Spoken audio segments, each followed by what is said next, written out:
biotech and how Reggae Plus suits biotech. And then if we have time, we'll get into post-raise liquidity. And I will also give you guys an update at the end of the panel on the latest Reggae Plus metrics through December 2018, because we've tabulated those numbers.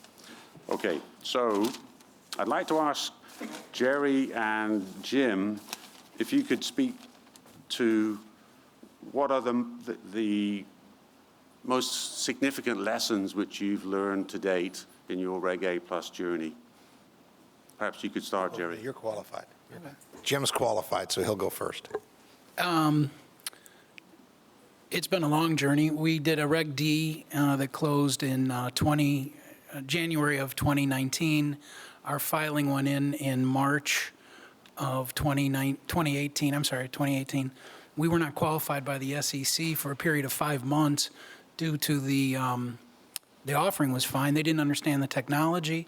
They had absolutely no expertise in the area of biotech or pharmaceuticals. So we had to do an unfortunate amount of education.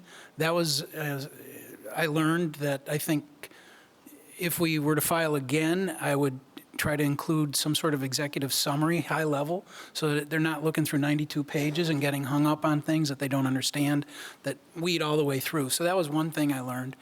And I don't know if that's possible, but if you could get your attorney when you file to give a really nice preamble on what this business is about in real layman's terms, explain it to them, because I don't think it's the A-team there yet. I think the A-team's working on bigger deals, and you're getting some young people. They do pick the phone up. Finally, I picked the phone up, and they answered the phone. I did block my number, so they didn't know it was me. And they picked it up, and we started talking.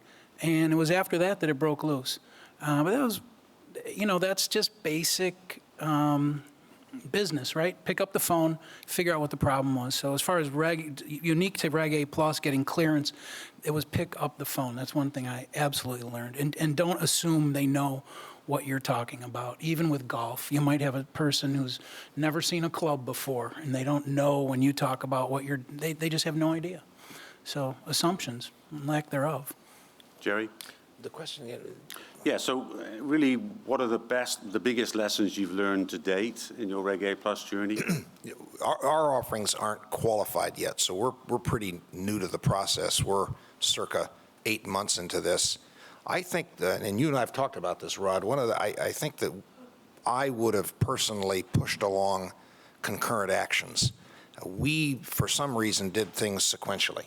I think my two companies lost. It's terrible to use the word lost, but we spent 8 weeks, as I recall, just getting business description pulled together, and which was kind of the logical first step. And the group out in San Francisco did a great job. We then got into an audit. Turns out our audit probably should have been done a little later because now it's stale. But given all the tasks you have to do, getting the law firm to start the 1A, getting the audit done, getting the business description done, get going on the marketing stuff, we went a little too sequentially. Yep. I think we also had the government shutdown, which lost a month. But I think that if I had managed that more tightly, we would be where we are now. And we like where we are now. We might have been there, say, 60 days ago. We've been very fortunate. This little complaint about going sequential is positively balanced by the quality of our legal work that was done by our firm. We came back with just minimal comments on what I think was a very sophisticated. Yeah, sophisticated, I guess is the word. Yep. Kind of an upper level, kind of a 13th grade form of offering, because we had to identify these multiple zones. I suffer from a chronic multi-decade disease called always needing too much capital, and that has caused this.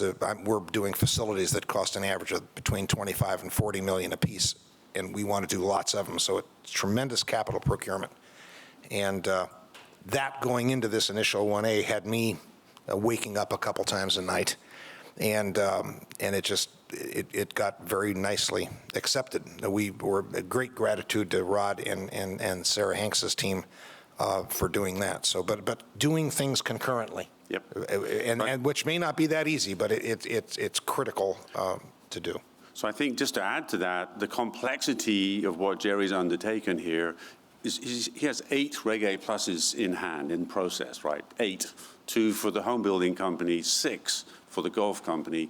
This is non-trivial stuff. There's a lot of complexity inherent to that the single offering Reggae Plus doesn't have to contemplate. But the only thing I see is being, and I agree with you, Jerry, the part that we could have done in parallel is the business description, right? The business plan, that could have been done in parallel with all the figuring about the Reggae Plus and the number of shares of this type and that type, and a lot of the logistics that went into making sense of the offering. That could have been done in parallel. Yeah. The business description, you tend to think, well, we don't have a business plan, so how the hell can we do the other bits? That part we should have done in parallel. So, Todd, do you want to talk a bit, give us, actually, I have a question for you. Will Reggae Plus continue to eat away at the S1 IPO market?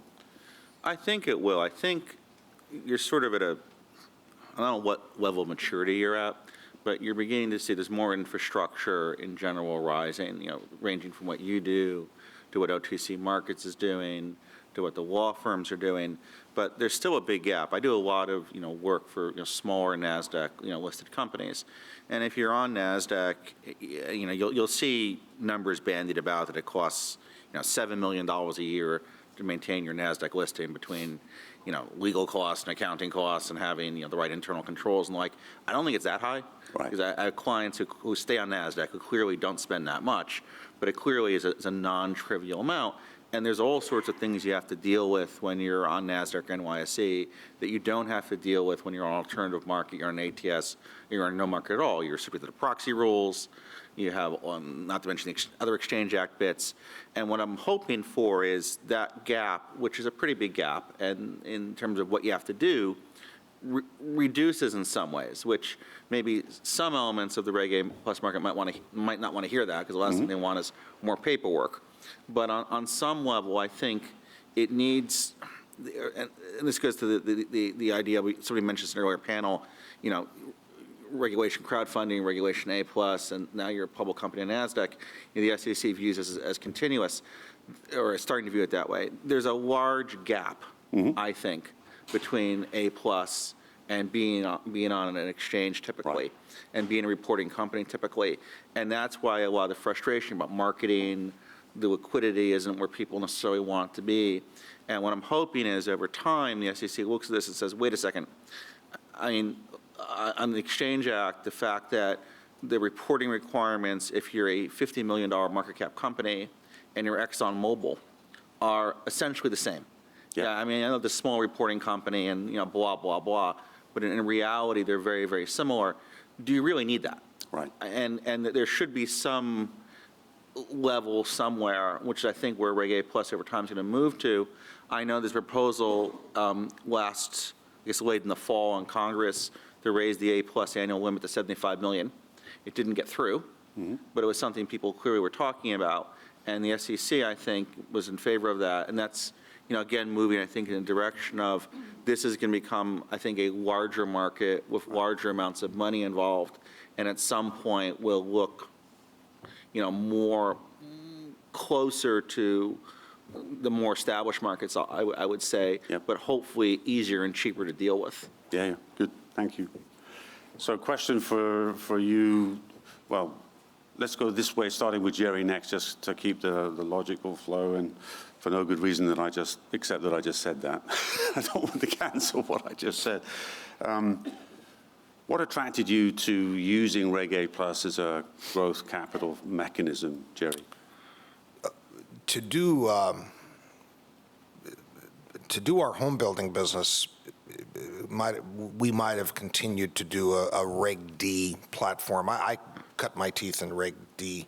I go decades back being a word that you never hear anymore, but a real estate syndicator, and that's where I cut my teeth in the 80s and 90s. And so I'm a big Reg D kind of alumnus.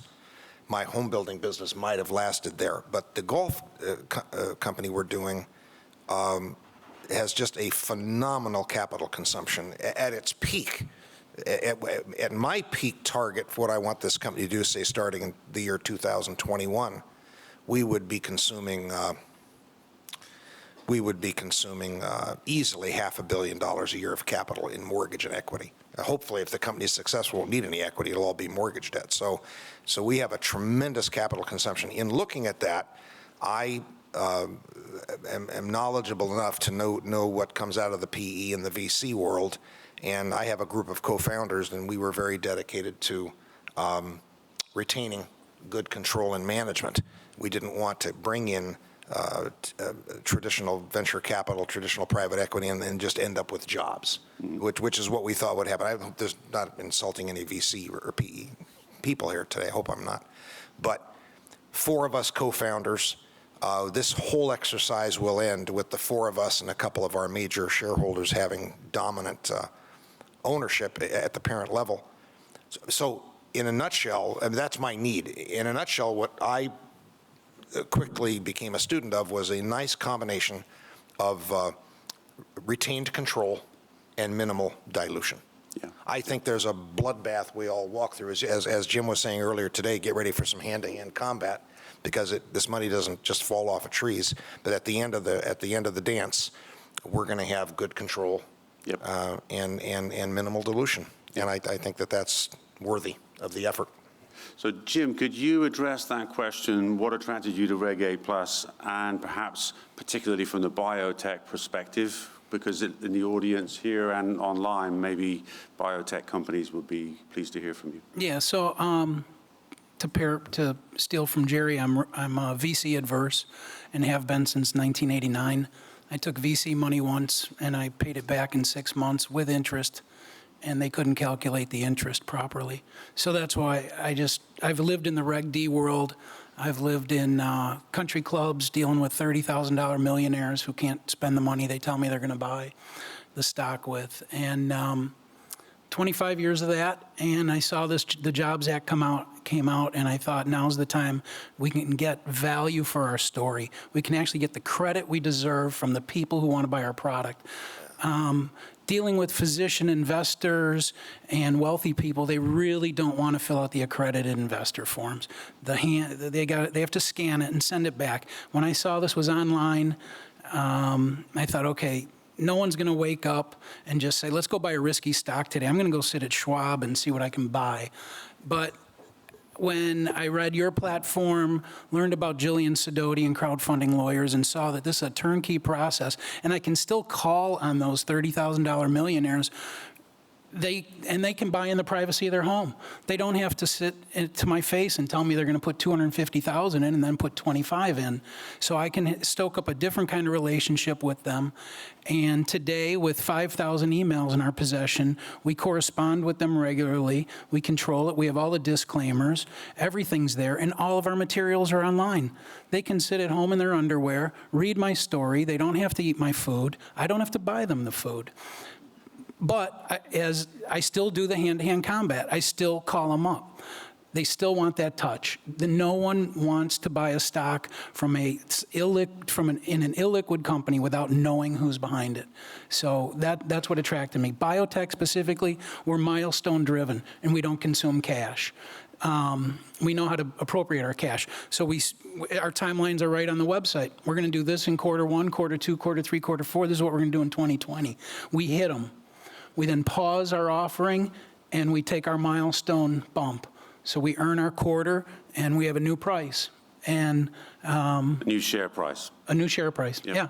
And we've paused, we've actually, the exact term I'm going to mess up, but we got requalified at a new valuation after we made some major progress to our product and proved that we could sell it for the animal market now. It wasn't just going to be for humans. We now have an injectable formula.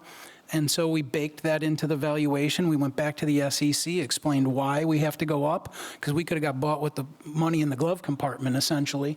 Animal company could have bought our company and got the human. So we had to adjust the valuation. I like it. You get credit for what you do. Yep. And that's not the case when you're, groveling around for money in private hallways. Yep. I want to give a shout out, or I want to give credit to Jim. When he went live with his Reg D, the week after Thanksgiving 2017, the Wednesday after Thanksgiving, with only an email to a list that he had built with his co-founders, he raised $360K in a matter of about 2 weeks.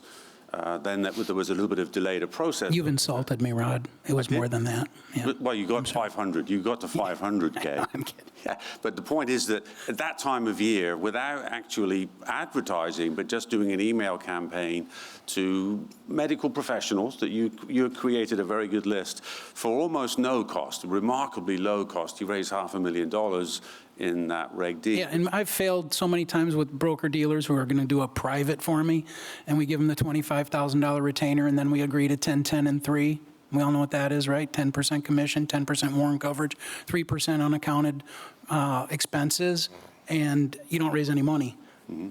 My expenses on this right now, this Reg A, I'm at 1% advertising costs. Now, by the time I pay Rod and my attorney and my marketing firm's retainers, I'm probably at about 5 or 6% total. Total. Yeah. If I were paying a broker-dealer, I'm going to be 6 to 10% plus my marketing costs, plus that 3% where you never know what the hell it is. I said, did you do a mailer? I don't know. So we have phenomenal. SageWorks. Vlad is in the audience. They're our broker-dealer of record for Insight through Biologics. But we have a very efficient deal with SageWorks, and they're helping us immensely with these offerings, actually, with quite a few of them. So I want to move on to you, Todd. What developments do you see coming in the secondary markets for Reggae Plus? Well, what I'm hoping, and we had somebody here from OTC Markets before, is that we, develop, the market develops, more of an infrastructure and more players and more market makers, and eventually you need something that, again, I'll use NASDAQ as a proxy, but NASDAQ Lite. If you think about it, where OTX really is now, in some ways, is what NASDAQ looked like 40 years ago, right? And that's what NASDAQ's early origins were in. It wasn't even an exchange from the SEC's point of view. It was just simply an interdealer quotation market. And NASDAQ comes from National Association of Securities Dealers. That's where the abbreviation comes from. And maybe what you're seeing is history repeat itself in some ways.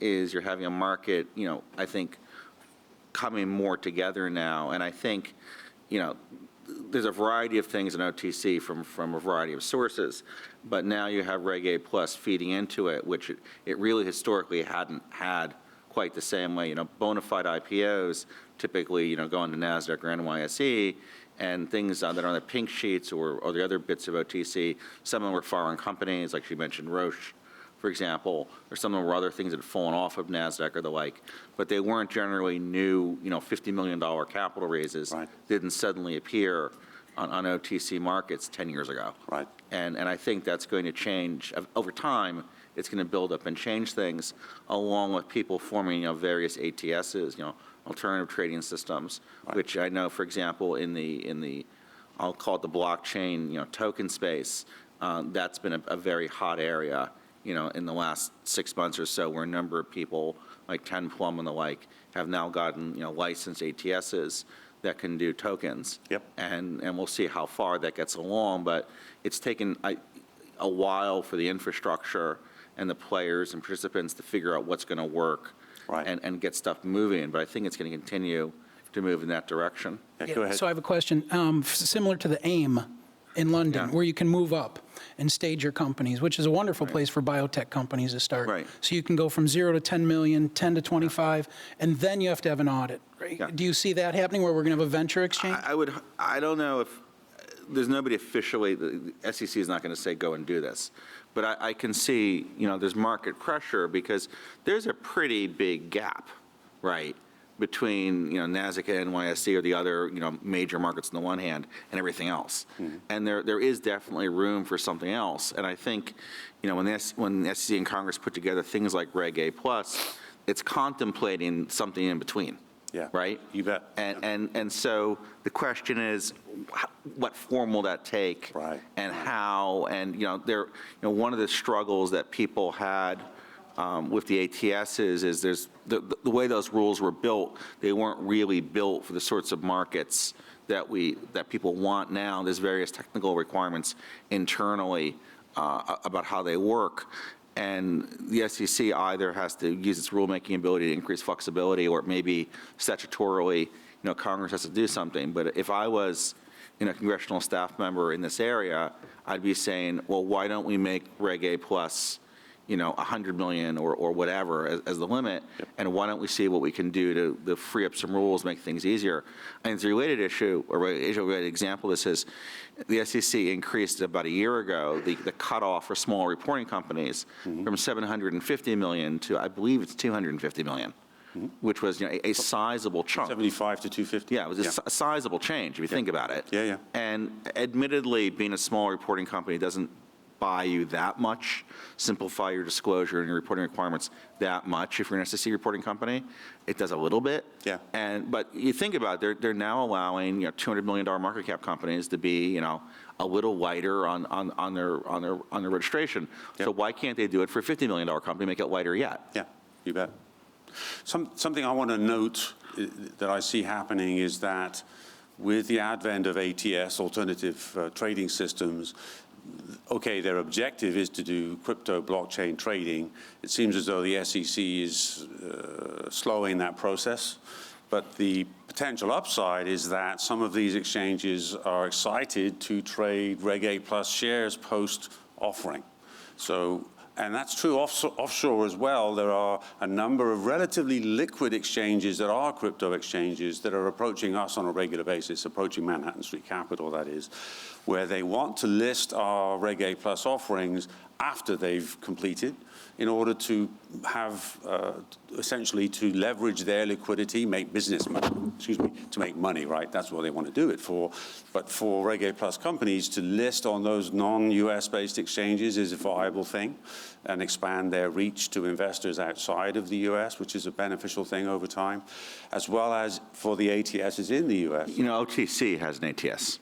I'm sorry? Yeah, OTC has an ATS. Right, which I don't know what their business plans are, but Right. I would presume they're thinking in directions Right. that you are describing. So what I'm hoping for in these US-based exchanges, the ATSs, is liquidity for Reggae Plus offerings that aren't listed on a major exchange without the exposure to naked shorting.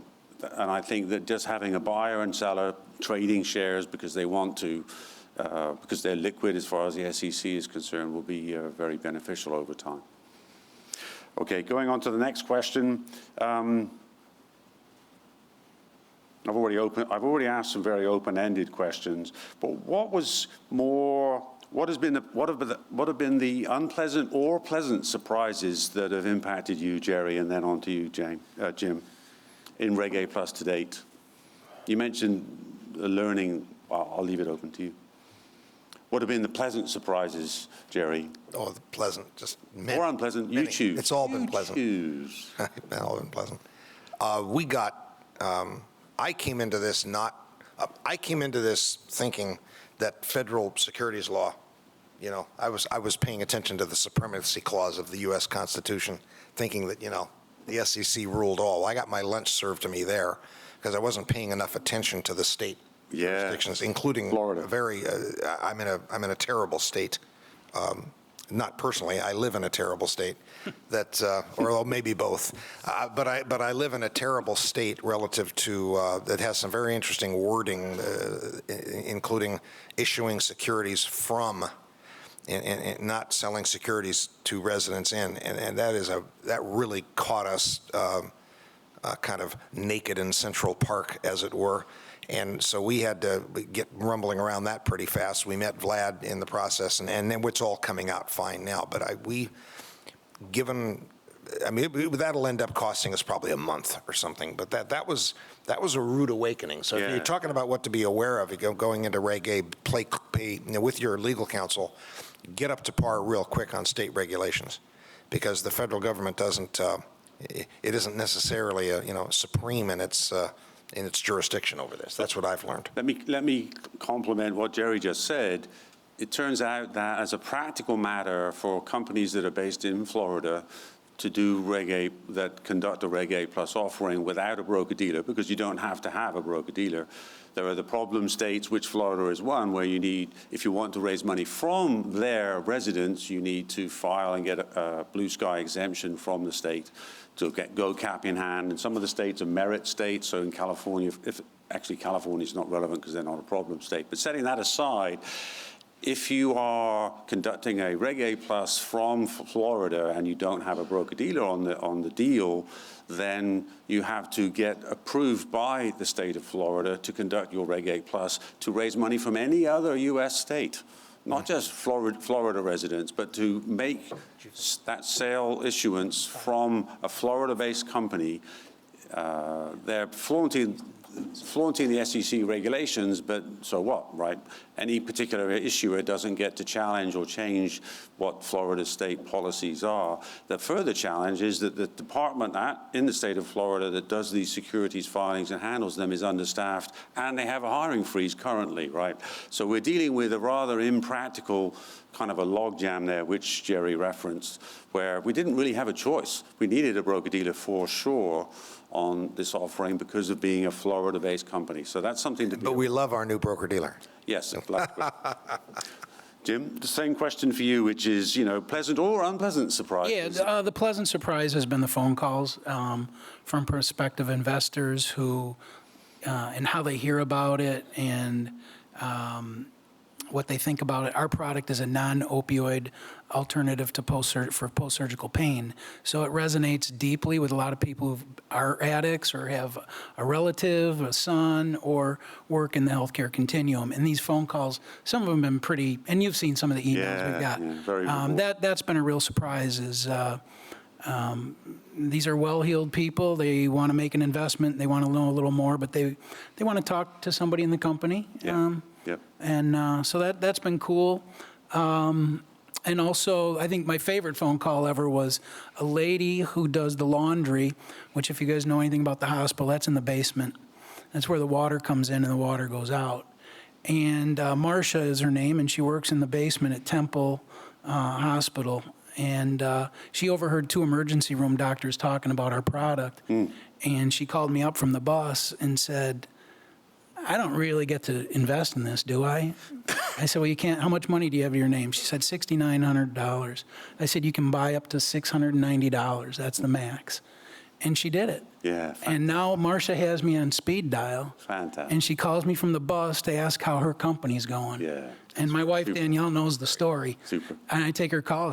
I got her last name. I call her at home. I hear the TV. Super. And I can smell the food through the phone. So she's great. So one of the things that I love, our 2 biggest customer issuer segments are real estate related and biotech. Those are the 2 biggest. And both of Jerry's companies are real estate related because there's so much real estate in the golf company, and the ERC Home Builders is building properties, building homes. Let me just say the worst thing is getting people to sign the subscription agreement online. Yeah. And that's the hardest part. They have no motivation, absolutely none. So that's the hardest part. So if you can figure that out, how to keep them, but you can't transfer the shares to your computer share or Continental or Continental, whoever you use.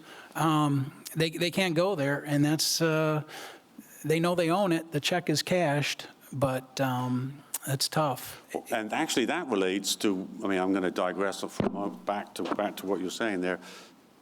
A hurdle for most people is entering their social security number in an online forum, right? So we already have reassurance about that.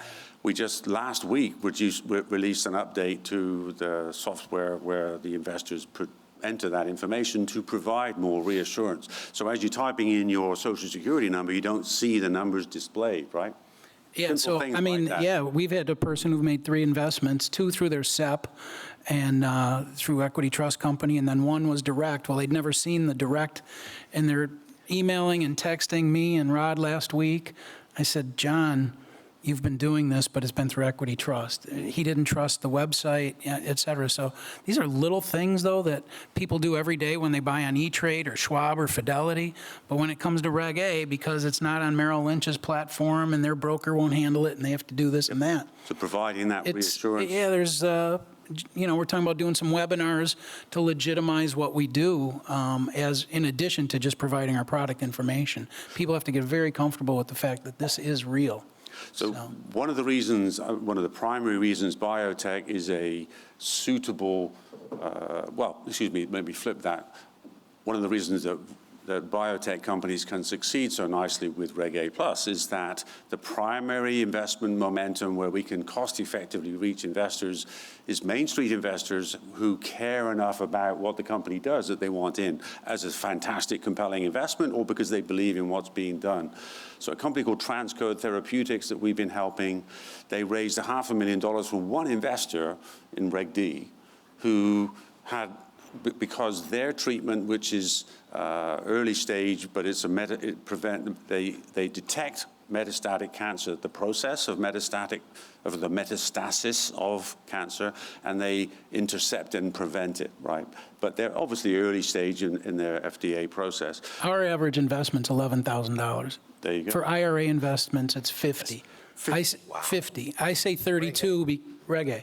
So I say 32 publicly on the IRAs because I don't want to scare away the people who want to put in 15, but it's actually 50. To the point, their equity trust is partnering with us and vetting each of our companies, and when they like them, they are endorsing our offerings for their investors, which is super. Yeah, super. So biotech can be very engaging. This investor put in $500,000 because he had personal exposure to a family member that had triple-negative breast cancer. And the ability to do something versus just express sympathy when we're dealing with such diseases, Alzheimer's, diabetes, things of that ilk, people want to vote with their feet. And if they're voting with $500 or $5,000 or larger amounts, that's where a sizable segment of biotech companies can be a beautiful fit with Reggae Plus. So we're running a little short of time. I want to sort of segue over to a couple different points that I want to touch on. I'll try and be real brief because I want to make sure we get to the alcohol as fast as possible. Reggae Plus, when is Reggae Plus better than doing an IPO? I would say in the case of Jerry's companies, we have a fighting chance, and actually already, as is proven with the very low marketing cost of raising money for Jim, he's incrementally spending 1 or 2% to bring in new investors. It's remarkably low-cost marketing. So that's a testament to the marketers and the ease with which they're investing and to the appeal of his company. But I think essentially when we're firing on all cylinders, when we have a company that appeals to Main Street investors who can then easily invest, we can raise money online for a total cost of, say, 6%, all-in cash cost of 6%. And when we do that, this is so much less expensive than raising money through an IPO, even when you only consider the cost of raising the money. When you consider the support costs of dealing with the obligations, the management infrastructure, the reporting burden. Yeah, I mean, probably, a basic IPO is probably $1 million in legal fees, accounting costs, and who knows what before you even talk to your broker-dealer. Yeah. So, I mean, if you're doing one, it better be fairly a large capital raise. Right. It's just not worth it. Right. So I see a sizable opportunity. I mean, Jerry's 8 Reggae Pluses, should they come to pass, should the SEC choose to qualify them, $400 million in play, right? And that's year one for those. A Fundrise, I'm interceding a couple of other bits of information about Reggae Plus metrics. Fundrise has raised $503 million through December that they reported. There's probably some more money in play that they didn't report as of that time. That's 33% of all the money raised in Reggae Plus to date. And that's because it's real estate, you want into that. It's because it's a secured asset. It's because they're paying interest out. And Jerry is doing that with his offerings. So I aspire to our succeeding with these offerings where Jerry wants to expand and add other regions, other subsidiaries to his parent companies to bring in more Reggae Pluses, because this is where Reggae Plus can hit its sweet spot and really do a good job on an ongoing, recurring basis. And okay, at some point, we hit enough scale that it makes sense to do an IPO to the NASDAQ or the NYSE, but let's wait until we've got it sorted and the revenue and the profits are there, and we can handle the reporting obligation and the internal management of expectations that it requires to do it right. So that's that topic. Raising more than 50 mil is implicit if you open multiple subsidiaries to your company. That's what Jerry is doing, plans to do. I want to mention venture lending. It turns out that you can use Reggae Plus to raise capital for a C Corp, an LP, or an LLC that is, I call it venture lending, where a minimum of 60% of the value of the portfolio is in a lending platform approach, is venture lending, and a maximum of 40% at any point in time is in equity. So there's actually a lot of things you can do with that, especially if you regionalize it. So say you want to raise a $400 million fund, that's 8 geographic regions, say, that you're raising money for. And if you've got a sizable business, if you've got the right focus of business to raise that money in this way, can be done very, very nicely. The constraint of 60% debt is a serious constraint, but it's also a livable one. We will be shortly launching the Manhattan Street Fund, which is a pre-Reggae Plus lending fund for the purpose of helping Reggae Plus companies. I would say 60 to 80% of the Reggae Plus companies that we like, that we want to work with, need to raise money to pay all of their, their current burn rate and in order to fund a proper Reggae Plus and not be caught short 2 months in because the marketing wasn't kicking ass yet, right? You need to be able to fund this stuff properly. So our fund is focused on pre-Reggae Plus companies that want to save time and don't want to do a Reg D first or a Reg CF first in order to fund it on a select basis. So we're already getting great interest from select investors to partner with us on that.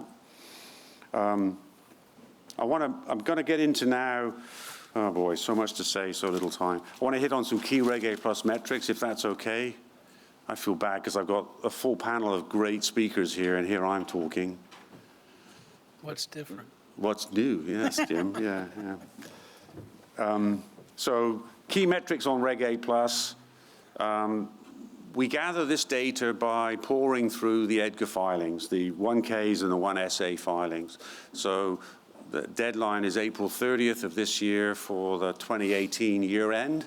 And we've poured through those numbers. One of my team members is great and did all the legwork on this. And that's what I'm reporting on here, is through the end of 2018.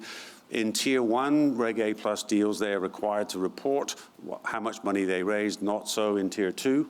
But in Tier 1, it only counts if you were 11 months into your deal and there's another month in January 2019, you don't report. So 2018 counts only those Tier 1 deals that completed in 2018, just to clarify that. $660 million was raised in 2018 via Reggae Plus. Of that, 100 million was Tier 1, 560 million was Tier 2. Cumulative Reggae Plus has raised $1.5 billion now. And again, this is a little underreported because we're taking the numbers and gleaning them from the financials, where companies aren't actually stating how much they raised. We're figuring their quarter or their 6 month or the year entry, how much cash they had and how much cash they have later. We're computing from that what dollars were raised. So we're understating them a little bit here. 1.5 billion raised to date. There's a lot of assumptions and inferences here. Some of these numbers, those numbers are pretty solid. Some of these other numbers are more assumptive. But My estimation is that in 2015, $100 million was raised in Reggae Plus. In 2016, $255 million was raised. 2017, $500 million. And in 2018, I said $660 million. So that's an uptick year on year of 30% from 2017 to 2018, which is reasonable. Given the drop-off in IPOs, I think it's a pretty solid performance. The Soliton IPO is uptrending. It's selling, its share price is higher than it was at issuance. The Chicken Soup for the Soul Entertainment Company is close to their initial offering price. So there'll be some of those companies that come through, but basically we need new issuers doing IPOs that are executed with great conservatism. Okay, other numbers. It's reasonable to assume that today we're raising as an industry $70 million, 70 in Reggae Plus per month. 70 million per month is about the right number. 7 deals getting qualified a month. Approximately 60% of companies that file with the SEC qualify. That's a pretty interesting statistic. About 60% actually qualify, about 3% drift on forever, and years later we'll find out if they actually complete. Most interestingly, 62% of the capital raised to date, $915 million, is in real estate offerings. 62%. Fundrise $505 million on its own. They've qualified 14 Reggae Pluses. They've done 5 triples, right, where they've qualified 3 deals in a row, which means they funded 2 and they've gone back to the well for the 3rd one, and they're just now getting started to raise money. So Fundrise is kind of the sleeper here, where they're cost efficiently raising a lot of money via Reggae Plus, and we're not seeing it instrumented terribly much. Okay, so now I want to go back to the audience, not to the audience, to my illustrious panel, and I'd like to ask you guys to volunteer comments before we wrap, because we're close to the end of our session. Things that you can suggest to the audience that we haven't addressed yet that you want to say. Jerry? Well, it's almost cocktail time. That's the only intelligent thing I can say. I think that if you're contemplating on the large end of reggae, like you're doing an offering, say 25 million plus, I got advised to be careful on this topic, so I keep it very simple. If there's any logical breakdown to your business, like a couple of different technologies, in my case it's geographic, but if there's any logic, good, sensible logic that the SEC will buy into for a breakdown, I would suggest exploring multiple subsidiary. It's very simple math. Where the subsidiary allocation can have a very positive effect on your dilution. We're going to experience that with our company. So that could be an hour-long topic, but the ability to exceed. It has to be logical. Yeah. It has to be, or even if you're under 50, the simple math is that you're diluting to raise money. You might find your parent entity owning an 85% interest in 2 subsidiaries as opposed to a 70% interest in one. Mm-hmm. I pay attention to that kind of stuff, and I had to go through this exercise with you, see that, and I think that can have a long-term effect on your corporate net worth planning. So that's one little tidbit. That's the only tidbit I have besides cocktail time. Thank you. Jim? For the CEOs and people contemplating doing this, this is not for a dilettante. You have to have raised money before. Don't think this isn't Guido's Pizza down the street who's offering $50 for 3 pizzas to expand next door. This is serious, serious business.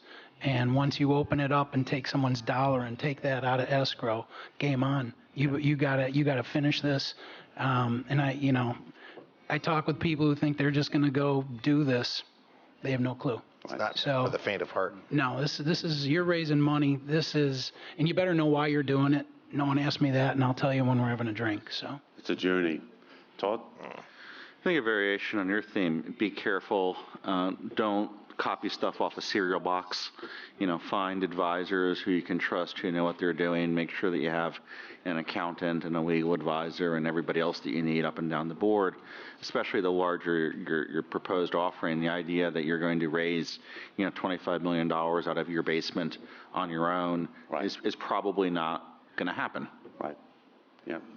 I would amplify that. It's entrepreneurship squared. You have to be paying attention at all times. You have to pivot and be flexible. It's amazing the innovations we've made just recently in marketing things. I was pushing on videos with Jim's team, and that morphed into a different type of thing than I was suggesting, which was video ads, which morphed into the kick-ass, most effective advertising that his company's done. In the case of a video ad that runs 6 seconds. Yeah. And now we've got it. Now we can build on that, but we wouldn't have got there. They don't even know how to bill for 6 seconds yet. Yes. So I think we're pretty much, I know we've exceeded our time limit, so if there are any big pressing audience questions, I don't even know if I'm allowed to ask. Am I allowed to ask, Charlie?